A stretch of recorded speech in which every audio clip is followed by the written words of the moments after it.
Season 3 की शुरुआत होती है और हमें सिट्रिन दिखा रहता है जो कि स्पोर्ट्समैनशिप की प्रैक्टिस कर रहा था ओनिक्स के साथ। और वहीं से हमारा एलेक्स वो गुजर रहा था, वो उसको स्पोर्ट्समैनशिप की प्रैक्टिस करते हुए देखता है। वो सोचता है सिट्रिन। तब से लेकर अब तक सिट्रिन बहुत ज्यादा बदल चुका है। पहले ये बहुत ज्यादा केयर फ्री हुआ करता था, लेकिन अब तो ऐसा लगता है जैसे ये बहुत ज्यादा मेहनत कर रहा है। और जब ये वाकया हुआ था ना, तो उसने हमसे माफी मांगी थी। उसने कहा था मुझे माफ कर दे ब्रदर एलेक्स और ब्रदर ओनिक्स, ये सारी मेरी गलती थी। और उसने उसने कोई एक्सक्यूज नहीं बनाया, उसने सिंसियरली माफी मांग ली। और फिर उसने कहा मैं सच में अब बिल्कुल नहीं भागूंगा। मैं अब सच में स्ट्रांग बनना चाहता हूँ ताकि मेरे जो करीबी लोग हैं मैं उनको प्रोटेक्ट कर सकूं। और उसने पहले कभी भी ऐसे बात नहीं की थी इतने हौसले के साथ। लेकिन तब ओनिक्स उसके कंधे पे रखता है और कहता है अगर तुम एक नाइट बनना चाहते हो ना, तो मैं तुम्हें पर्सनली ट्रेन करूंगा। और ओनिक्स ने सिट्रिन के अल्फाज को एक्सेप्ट कर लिया था। लेकिन हमारा एलेक्स वो सोचता है मुझे बहुत ज्यादा कॉम्प्लिकेटेड फील हो रहा था क्योंकि सिट्रिन वो चेंज हो चुका था। लेकिन इसके पीछे सिर्फ एक ही वजह थी, क्योंकि वो इसमें इन्वॉल्व थी, लेडी एरिनल। तो तब वो सोचता है इन दोनों के दरमियान जरूर कुछ हुआ था जब मैं यहाँ पर नहीं था, लेकिन पता नहीं क्या था। और मैं ये सब कुछ सिट्रिन को देख कर बता सकता हूँ। सिट्रिन जो पॉजिटिवली चेंज हुआ है ना, सब इस वजह से था। लेकिन जब वो सिटिन को स्वॉर्डमैनशिप की प्रैक्टिस करते हुए देख रहा था ना, तो वो सोचता है उसके बड़े भाई के तौर पर मैं बहुत ज्यादा खुश हूँ कि सिटिन ग्रो कर रहा है, लेकिन मैं उसको सपोर्ट भी करना चाहता हूँ। मगर एक इंसान के तौर पर जब मैं एरनल को पसंद करता हूँ तो मुझे सिटिन वो कोई खतरा लग रहा है। और इस वक्त मुझे सिटिन की ग्रोथ से सबसे ज्यादा डर लग रहा है, क्योंकि अगर उसने मुझसे एरनल को ले लिया तो फिर मेरा क्या बनेगा। और तब थोड़ी देर बाद हमें काउंसिल दिखा जाती है जहाँ पे किंग और बाकी के सारे एडवाइजर बैठे हुए थे। तो तब किंग कहता है मुझे माफ कीजिएगा आप सबको इतना अचानक बुलाने के लिए, लेकिन थैंक यू सो मच यहाँ गैदर होने के लिए। और आज की मीटिंग उस बारे में है रिसेंटली जो कुछ हुआ। तो तब हमारा एलेक्स वो वहाँ चेयर्स को देखता है। वो सोचता है ये सारी कैम्बल फैमिली अब सब लोग जेल में कैद हैं। तो तब किंग कहता है ड्यूक कैम्बल की फैमिली की वजह से और कैम्बल फ्रैक्शन की वजह से जो इंसिडेंट हुआ था ना, मैं उसको आज डिस्कस करने वाला हूँ, क्योंकि इस सब में ब्लैक मैजिक इन्वॉल्व था। तो तब वो खड़ा होते हुए कहता है सबसे पहले मैं आप सबसे माफी मांगना चाहूंगा। तो सब लोग कहते हैं क्या किंग आप हमसे माफी क्यों मांग रहे हैं योर मैजेस्टी। लेकिन तब किंग कहता है ये सारी सिचुएशन सिर्फ इसलिए हुई क्योंकि मैंने ट्रेडिशन के ऊपर प्यार को चुना और इसीलिए मैंने उसे मैरिज कर ली। लेकिन उसी वजह से मैंने अपने करीबी लोग को मरने दिया और मेरी वाइफ वो भी मेरी आंखों के सामने मर गई। लेकिन तब वो क्वीन की चेयर को देखता है। वो सोचता है इसके अलावा मैंने सिर्फ एक लड़की की जिंदगी खराब नहीं की, उसके अलावा भी बहुत सारे लोग की जिंदगी मेरे डिसीजन की वजह से खराब हुई थी। और मेरे प्यारे बच्चे उनकी जिंदगी भी बहुत ज्यादा खतरे में थी। इसीलिए एक बार ये सब कुछ सेटल हो जाए तो फिर मैं थ्रोन से नीचे उतर जाऊंगा। तो सब लोग कहते हैं क्या आप किंग नहीं रहेंगे।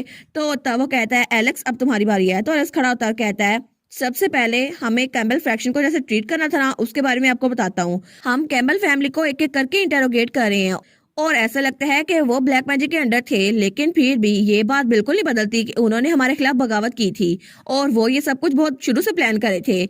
इसलिए अब से हम उन सबको फॉर्मल ट्रायल्स के जरिए डिटरमाइन करेंगे और आखिर तक उन सबको उनकी करंट पोजीशन से हटा दिया जाएगा। और तब वो कहता है हेनरी सबसे पहले हमें सबको ऑर्गेनाइज करना होगा, सारी पोजीशन के बदले में रिप्लेसमेंट की सिलेक्शन की तैयारी करो।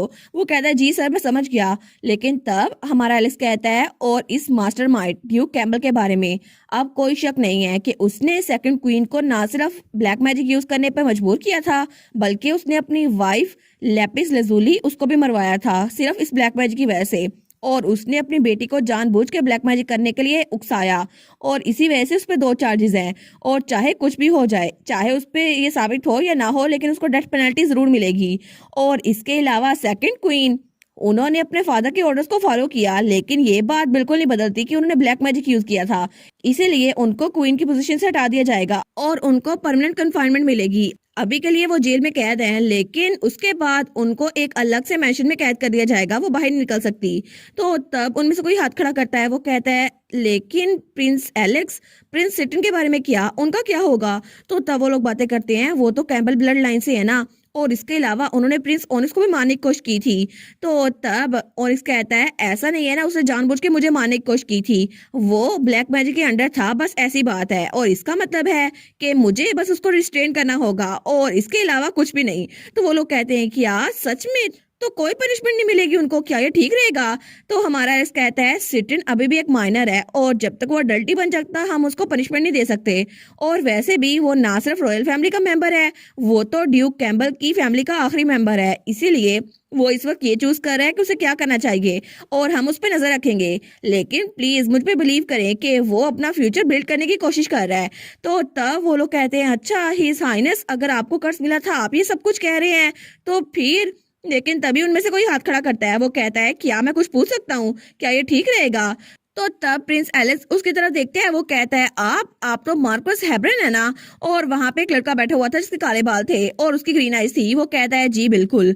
और तब वो कहता है आपको नहीं लगता ये अनयूजुअल है कि मेरे जैसा न्यूट्रल फ्रैक्शन में से कोई बोले? तो तब वो कहता है नहीं ऐसा कुछ भी नहीं है। लेकिन तब एलेक्स सोचता है न्यूट्रल फ्रैक्शन, ये तो एक ऐसा फ्रैक्शन है जो ना हमारी साइड पर है और ना किसी और की साइड पर।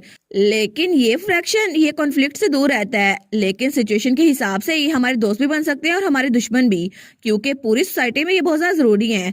और इन सब में से आखिरी ड्यूकल फैमिली भी है जो कि लेडी मारिन की फैमिली है और इसीलिए इनका यहाँ पर होना बहुत ज्यादा जरूरी है।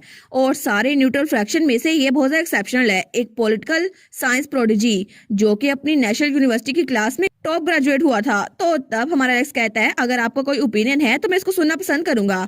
वो कहता है ये कोई ओपिनियन नहीं है, लेकिन ये मैटर मुझे बहुत ज्यादा परेशान कर रहा है कि आखिर ये सिचुएशन इस बारे में क्या। तो एलेक्स कहता है क्या मैटर? तो वो स्माइल करते हुए कहता है मुझे ये बताएं, फोक्स नाइट काउंट की बेटी जो कि सेंट बनने के लिए बिल्कुल भी एलिजिबल नहीं है, क्या आप उसको जानबूझ के सेंट नहीं बना रहे ताकि वो आपकी ब्राइड बन सके?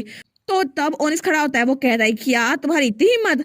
लेकिन तब हमारे एलेक्स को भी बहुत ज्यादा गुस्सा आ रहा था। वो सोचता है इसकी हिम्मत कैसे हुई लेडी एरिनल के बारे में ऐसा बोलने की। लेकिन दूसरी तरफ हमें उसी वक्त चर्च का सीन दिखा रहता है जहां पर सब लोग खड़े हुए थे, लेडी मारिन भी, हाई प्रीस्ट भी और बाकी हीलर्स भी। तो तब हाई प्रीस्ट कहता है क्या आप प्लीज इसको रिपीट करेंगे आपने जो बोला?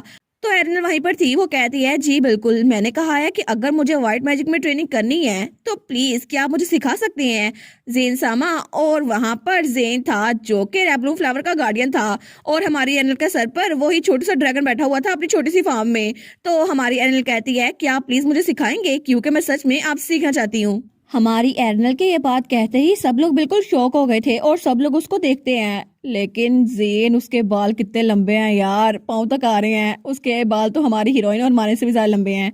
तो तब वो कहती है अगर सच में व्हाइट मैजिक सीखना इतना ही जरूरी है तो प्लीज सर जेन आप मुझे सिखाएं ना।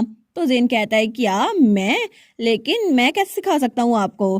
तो तब हाई प्रीस्ट कहता है लेकिन आखिर आप इनसे क्यों सीखेंगी? अगर किसी को पता चल गया लेडी एरिनल कि आप सेंटस बनने के लिए व्हाइट मैजिक किसी स्ट्रेंजर से सीख रही हैं तो वो कहती है तो फिर बहुत बड़ा मसला हो जाएगा ना, क्योंकि किसी को भी उनकी आइडेंटिटी के बारे में नहीं पता और इसीलिए हर कोई इसके खिलाफ बातें करेगा, है ना? लेकिन तब एरिनल कहती है मगर मैंने जो ख्वाब देखा था ना उसमें मुझे यही बताया गया था कि मुझे अगर व्हाइट मैजिक सीखना है तो मुझे जेन सामा से ही सीखना पड़ेगा, उसके अलावा कोई भी मुझे सिखा नहीं सकता। तो क्या आप अभी भी मुझे मना करेंगे? क्योंकि सेंटिस्ट बनने के लिए ये बहुत ज्यादा जरूरी है कि मैं उनसे मैजिक सीखूं और वैसे भी वो इस सब के लिए बहुत ज्यादा जरूरी है। तो तब हाई प्रीस्ट जेन की तरफ देखते हैं तो वो थोड़ा सा कंफ्यूज हो रहा था। लेकिन तब वो कहता है सच में क्या ये सब कुछ आपको अपने ख्वाब में नजर आया था? तो हमारी हीरोइन कहती है जी बिल्कुल ऐसा ही है और मुझे मुझे उनसे सीखना जरूरी है। और तब वो सोचती है बिल्कुल, क्योंकि मैंने उनसे झूठ नहीं बोला, मुझे ख्वाब में वो जो लड़की नजर आई थी ना उसने मुझसे यही कहा था अपना मसला हल करने के बाद तुम्हें सबसे पहले एक काम करना होगा। वहां पर एक लड़का रहता है आइस टेम्पल में जिसका नाम जेन है, तो तुम्हें उसकी मेमोरीज उसको लौटानी होगी क्योंकि वो अपनी याददाश्त खो चुका है। लेकिन जैसे उसकी याददाश्त वापस आएगी ना तो तुम्हें अपने बाकी के सवालों का जवाब भी मिल जाएगा कि आखिर तुम इस दुनिया में क्यों आई हो।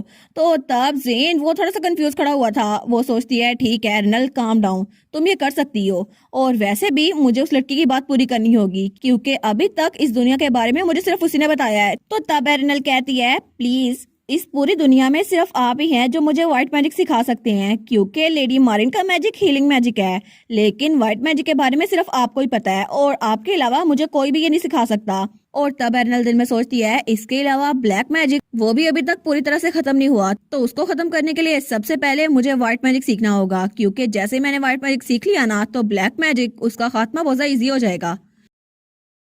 और इसी के साथ ये वाला पार्ट यहीं पर ख़त्म। तो आप लोग बताइएगा आप लोग को ये पार्ट कैसा लगा, और वीडियो को लाइक और चैनल को सब्सक्राइब लाजमी कीजिएगा।